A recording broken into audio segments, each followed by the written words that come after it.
The old mansion on the outskirts of town had long been shrouded in rumors of haunting and tragedy. Tonight, its opulent interior was the stage for a chilling drama. The air inside was thick with the scent of old books, polished wood, and something more sinister, the metallic tang of blood. Detective Samuel Blackwood, a man known for his meticulous nature, leaned over the mahogany desk, the flickering candle casting long shadows over his sharp features. His hat cast a partial shadow over his face, but his intense eyes remained focused on the documents and objects scattered before him. He was searching for answers, piecing together the fragments of a grim puzzle. Behind him, the grand chandelier glowed with a ghostly light, illuminating the scene in patches of eerie brilliance. On the floor, a man lay still, his lifeblood pooling around him, soaking into the rich, dark wood. The victim was Edward Worthington, a renowned composer whose latest symphony had promised to be his magnum opus, but now his final notes would remain forever unplayed. In the corner, Mrs. Worthington clutched her two children, her face pale with horror. The children sobbed quietly, their innocent eyes wide with confusion and fear. Nearby, a maid stood trembling, her hands covering her mouth as she tried to stifle her cries. The housekeeper, an older woman with a stern demeanor, paced back and forth, muttering prayers under her breath. Detective Blackwood's keen senses were alert to every detail. He noticed the slight draft from the open window, the strange footprints leading away from the scene, and the scattered sheet music that hinted at a struggle. Each clue was a thread in the tapestry of deceit and treachery that had led to this moment.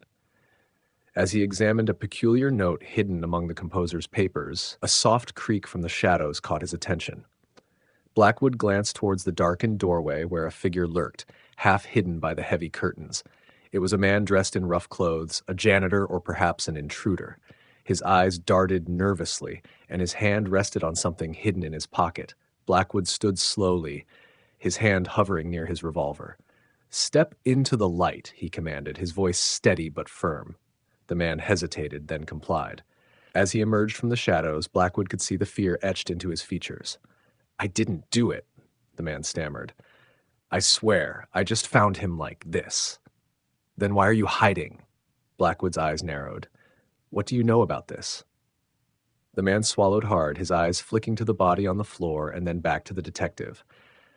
"I was hired to watch him. Someone knew he was in danger. They said he'd be killed if he finished the symphony." Blackwood's mind raced. The symphony, the final, unfinished piece. It all made sense now. Someone powerful, someone with everything to lose, had wanted Edward silenced. But who? He turned back to the desk, rifling through the scattered papers until he found what he was looking for. A letter written in a hurried scrawl. It was a warning, a desperate plea for Edward to abandon his work. It was signed with the initials A.B. "Tell me," Blackwood said, fixing the man with a piercing gaze, "who is A.B.?" The man shook his head. "I don't know, I swear, I don't know. But there was a woman, someone close to him. She might know more." The detective's eyes flicked to Mrs. Worthington. Her tear-streaked face turned towards him, a flicker of recognition in her eyes. She knew something. Blackwood approached her, kneeling to meet her gaze. "Mrs. Worthington," he said gently, "I need you to be brave. Tell me about A.B." She swallowed, clutching her children tighter. "Alice," she whispered. "Alice Beaumont. She was his muse, his confidant. She knew everything about his work." Blackwood stood, his resolve hardening. Alice Beaumont. The final piece of the puzzle. He had a name, a lead. Now it was a race against time to find her before the killer did. The search for Alice Beaumont led Blackwood through a maze of secrets and lies, but his persistence paid off. He tracked her to a secluded cabin where she had been hiding, terrified for her life. She revealed the dark truth. Edward had uncovered a powerful syndicate's criminal activities and encoded the evidence within his symphony. The syndicate's leader, Alexander Brooks, had discovered Edward's plan and ordered the hit. Brooks had used his wealth and influence to silence anyone who stood in his way. Armed with this knowledge, Blackwood gathered enough evidence to bring Brooks to justice. On a foggy morning, surrounded by the press and an anxious public, Alexander Brooks was led away in handcuffs. Edward's unfinished symphony, once a symbol of despair, was now a testament to his bravery and the justice he sought.